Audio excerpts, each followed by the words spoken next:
City India news Telugu.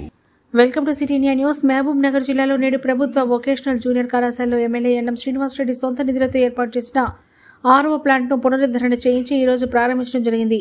ఈ కార్యక్రమంలో MLA N M Srinivasa Reddy మాట్లాడుతూ విద్యాలయాల్లో చదువుకునే పిల్లలకు కనీస సౌకర్యాలు ఉండాలని, ఈ ప్రభుత్వ కళాశాలలో మంచినీటి సమస్య ఉన్న మరియు టాయిలెట్ల సమస్యలున్న ఖచ్చితంగా నా దృష్టికి తీసుకురావాలని, అధికారులు వాటర్ సమస్య మరియు టాయిలెట్ సమస్యను వెంటనే పరిష్కరించాలని ఆదేశించారు. ఇప్పుడు కాంగ్రెస్ ప్రభుత్వం వచ్చిన తర్వాత గతంలో నిర్లక్ష్యం చేయబడ్డ విద్యా వైద్య రంగానికి టాప్ ప్రియారిటీ ఇవ్వాలని నిర్ణయం తీసుకుంది. అందులో భాగంగా కళాశాల విజిట్స్ అన్ని కూడా చేపడతా ఉన్నాం. స్కూల్స్ కూడా త్వరలోనే పోతాము. ఎట్టి పరిస్థితుల్లో పిల్లలకు కనీస వసతులు విద్యాలయాల్లో ఉండాలి. ఇది మన యొక్క కనీస ధర్మం. ప్రభుత్వ అధికారులు కావచ్చు, స్వచ్ఛంద సంస్థలు కావచ్చు, ప్రజాప్రతినిధులు కావచ్చు, పిల్లలకే కరెక్ట్గా మనం ఇవ్వలేకపోతే ఈ దేశాన్ని ఏం బాగు చేస్తాం. కాబట్టే ఎక్కడ మంచినీటి సమస్య ఉన్నా, ఎక్కడ ఇన్ఫ్రాస్ట్రక్చర్ సమస్య ఉన్నా, ఎక్కడ టాయిలెట్ల సమస్య ఉన్నా, ఎక్కడ స్కావెంజర్ సమస్య ఉన్నా ఖచ్చితంగా నేను స్పందిస్తా.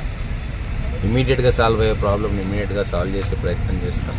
కాబట్టి ఈరోజు ఇక్కడ దాదాపు 2.5 సంవత్సరాలుగా ప్లాంట్ ఉంది, వాటర్ ప్లాంట్, కానీ చెడిపోయింది. దాన్ని రిపేర్ చేసుకోవడానికి కూడా మనకు 2.5 సంవత్సరాల వరకు కూడా ఎవరు స్పందించలేదంటే చాలా బాధాకరమైన విషయం.